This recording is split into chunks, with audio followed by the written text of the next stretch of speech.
في وسط اللاشيء، تحفة جدا. Hello friends, I'm Ahmed and this is Sadiction. النهاردة يلا بينا نروح في رحلة مع بعض لدولة بتقع في شمال شرق أوروبا، ليثوانيا، الدولة الأندر ريتد اللي عشقت الشتاء بتاعها. زي ما انتوا شايفين طبعا اللاندنج احنا رحنا في يناير، كان أبيض، الدنيا كلها بيضة، وده كان الاستقبال بتاعنا في المطار. فيلينيوس.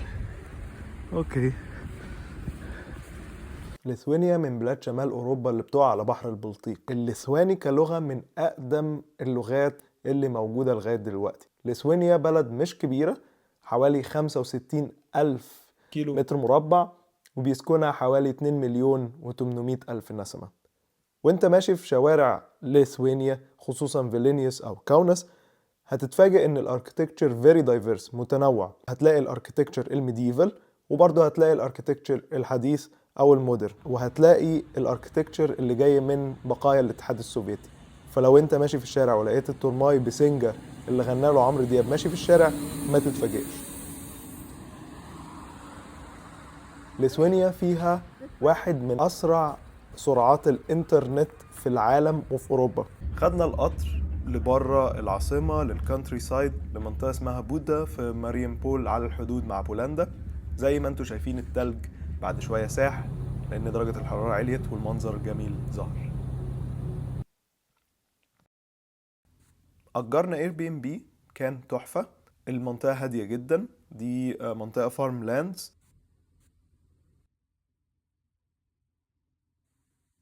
دلوقتي احنا في ليثوانيا قريب من كاوناس، حوالي يعني 20 دقيقة من كاوناس. رحنا في الكانتري سايد وده المنظر بيسفل جدا بعيد عن كل حاجة. ده العالم الليثواني اهو. النهاردة كانت صاني شوية، الشمس كانت موجودة. المنظر جميل جميل جميل. الدنيا طبعا برد شوية بس تحفة. دي زي مزرعة. المكان اللي هناك ده اللي هو الكابن اللي قاعدين فيها. درجة الحرارة متوسط دلوقتي 2 مثلا، مش تلج يعني، ما وصلتش لتلج بس برد. هنا عشان تمشي، وده زي بحيرة اهي صغنططة. دي الكابينة اللي انا قاعد فيها.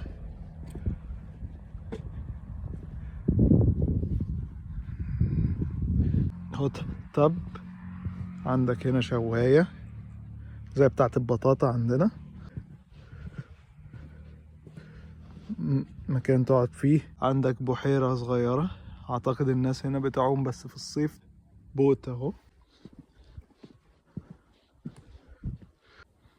في وسط اللاشيء، تحفة جدا.